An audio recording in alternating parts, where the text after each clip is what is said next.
ये है कि प्रधानमंत्री जी का भारी विरोध पंजाब में हो रहा था, उनकी रैली में लोग आए ही नहीं थे, उसको छिपाने के लिए इस तरह से बदलाव अंतिम समय पर। सर अभी आपने सर, कहा, बात ये है कि रुकिए प्रधानमंत्री यार, पूरी तरह से सुरक्षित होकर चालू वापस लौटे करें, हैं। अभी एक एक तरह से प्रश्न वो राजनीतिक गेम खेलने की कोशिश कर रहे हैं।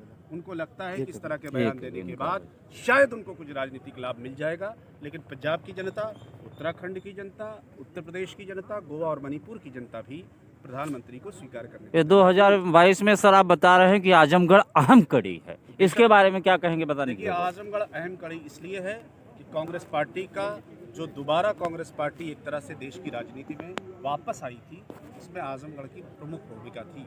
1978 के उपचुनाव में श्रीमती मोहसिना किदवई जी ने चुनाव जीता था, इसलिए इस बार का जो विधानसभा का चुनाव होगा, हमें उम्मीद है कि आजमगढ़ की महान जनता के आशीर्वाद और स्नेह से कांग्रेस पार्टी के कई साथी विधानसभा में न केवल पहुंचेंगे, बल्कि उनके पहुंचने का असर ये होगा कि आने वाले समय में पूर्वी उत्तर प्रदेश के अंदर और उत्तर प्रदेश के अंदर कांग्रेस पार्टी एक मजबूत ताकत बन पाएगी। सर आजमगढ़ में 10 सीटें, सर कितनी सीटें आपकी निकलेंगी? हमें उम्मीद है कि अधिक से अधिक सीटें कांग्रेस पार्टी के पक्ष में आएंगी और जो नतीजे होंगे वो चौंकाऊ होंगे। 2022 में आपकी सरकार कितनी सीट निकालने की संभावना है? देखिए, हमें उम्मीद है कि 2009 के विधानसभा के चुनाव में जब लोग कह रहे थे कि कांग्रेस पार्टी 2 से 3 सीटें लोकसभा की जीतेगी, तो कांग्रेस पार्टी 22 लोकसभा की सीटें जीती। सर हमें लगता है कि जिस तरह से योगी सरकार के खिलाफ माहौल है, अखिलेश यादव जिस तरह से 5 सालों तक खामोश रहे, विपक्ष की आवाज़ के रूप में केवल कांग्रेस पार्टी रही, जाति धर्म से ऊपर उठकर कांग्रेस पार्टी के पक्ष में मतदान होगा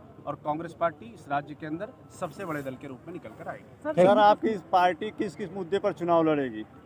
कांग्रेस पार्टी का मैनिफेस्टो जारी होगा, लेकिन कांग्रेस पार्टी की जो मुख्य प्रतिज्ञाएं हैं, जिसकी चर्चा बार बार हो रही है, जिसमें किसानों का कर्जा माफ, बिजली बिल हाफ की बात है, जिसमें नौजवानों को रोजगार की बात है, जिसमें महिलाओं के सशक्तिकरण की बात है, जिसमें बच्चियों को स्कूटी देने की बात है और स्मार्टफोन देने की बात है, इत्यादि ऐसे सारे विषय हैं जिस पर कांग्रेस पार्टी जनता के बीच में विमर्श खड़ा करेगी। एक धर्म संसद का आयोजन किया गया था, जिसमें 20 लाख मुसलमानों के खिलाफ नरसंहार करने जैसी बात की गई थी। हमारी ये साफ समझदारी है कि भारतीय जनता पार्टी मुंह में राम और बगल में नाथूराम रखती है और नाथूराम के विचारों से प्रभावित होकर ये तमाम तरह के कार्यक्रम किए जा रहे हैं। सर नाथूराम को गाली देने वाले लोगों को भोपाल से लोकसभा की टिकट दी गई और लोकसभा के अंदर भी जाकर उन्होंने महात्मा गांधी को गाली देने का काम किया। हमारी ये साफ समझदारी है कि भारतीय जनता पार्टी, राष्ट्रीय स्वयंसेवक संघ तथा उनके अन्य संगठन पूरी तरह से वैचारिक आधार पर महात्मा गांधी के विचारों के खिलाफ हैं और वो